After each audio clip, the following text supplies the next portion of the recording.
Good afternoon, teammates. I am Colonel Christina Buckner, and this is, Command Sergeant Major Frederick Gibbons. and we are Mountain Medic 6, and 7. it's been a while since we've been on the NAT to give you guys an update. Right, Battle? It's that time. Just a little bit. Just a little bit. And We missed you. Yes, and I think it's the perfect time with so much change going on. But the one thing that we know that is always consistent is change.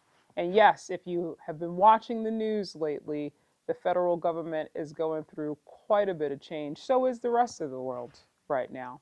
But let's bring that home a little bit so we can update you on what's happening inside of Guthrie and the Fort Drum Medical Department activities. So as you know, some of our leaders have asked us to really look at our civilian staffing to ensure that we have all of the critical capabilities to provide quality and safe care to our beneficiary population.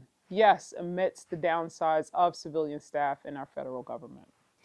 Absolutely. But the good news, this is the good news. We still remain here for you to provide that safe and quality care to the 10th Mountain Division, the soldiers, the Fort Drum community, and all our beneficiaries. So have no worry. We still stand by to provide that quality care for you.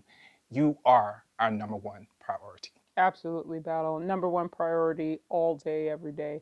Now, some of the terms that you guys may have heard of was the deferred retirement or the deferred resignation program, which is DRP, which is closely related to the fork in the road email that went out to federal employees. You probably also heard about the voluntary early retirement authorization, VERA, which was also offered to a few employees as well. So we want to describe what those mean and what implications they may have for our organization. So the deferred retirement or deferred resignation program, Fork in the Road as it was originally received, was a program that allowed civilians to opt in for the program, resigning or retiring earlier and still receiving pay and benefits to a certain time or end date within the fiscal year. Now, while employees can opt in for it if accepted, the position and also the person and the resources would go away from the organization.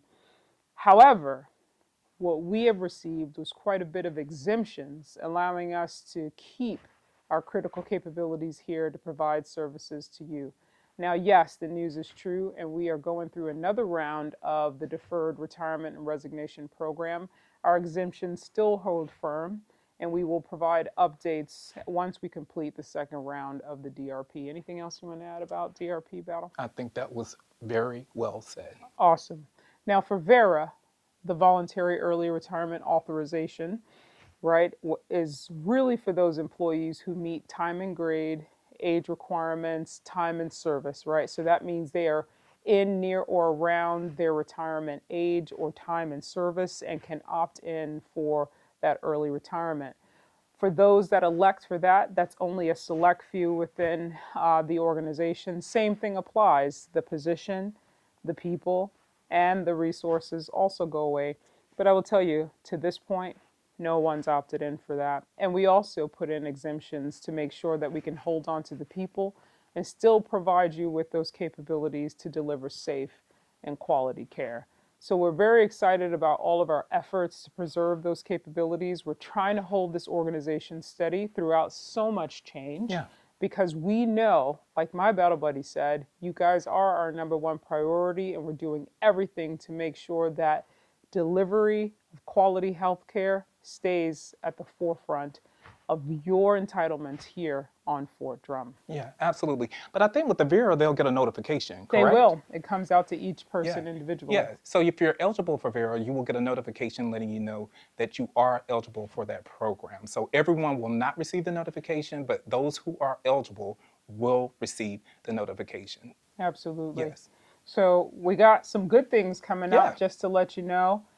Joint Commission. Joint Commission. So we get the big people on high to come down and make sure that we are delivering that safe and quality care in accordance with national standards. We passed it the last time, and I'm pretty sure we'll pass it again. Absolutely. So we're getting ready for that. We got a blood drive, 9 May, 9 May, 9:30 to 11:30. 11:30 in our Guthrie break room. So that's always awesome. And just to kind of give you some insight, our lab team works very hard to put Yes. that together. And we produce the most amount of blood supply for the Fort Drum area and the DoD. We've Yep. done very well in our Very well. last So blood thank you all drives. so much. So if you want to support, please come out for that, and we'll hopefully provide you some more information there. So, Battle, I need you to encourage the team. You do well at positive energy. Okay, well, let me see if I can get some positive energy, ma'am. No, the commander and I are extremely, extremely privileged and so happy to serve not only the Fort Drum community, but our staff at Guthrie is so amazing. They've taken such good care of us. And although we know we've been here for 2 years, almost 2 years, it doesn't seem like that long, and we know we have an expiration here, we are still here with Expiration. you for about 3 or 4 months. And while we're here, we will continue to give you our all. But we want to say thank you, thank you, thank you so much for everything you all do every day and all the great medical service that our team provides and for the Fort Drum community's love that they show us here at Guthrie. Awesome. So, mahalo, and with gratitude, Mountain Medics. Care for the climb. Have a great one, team.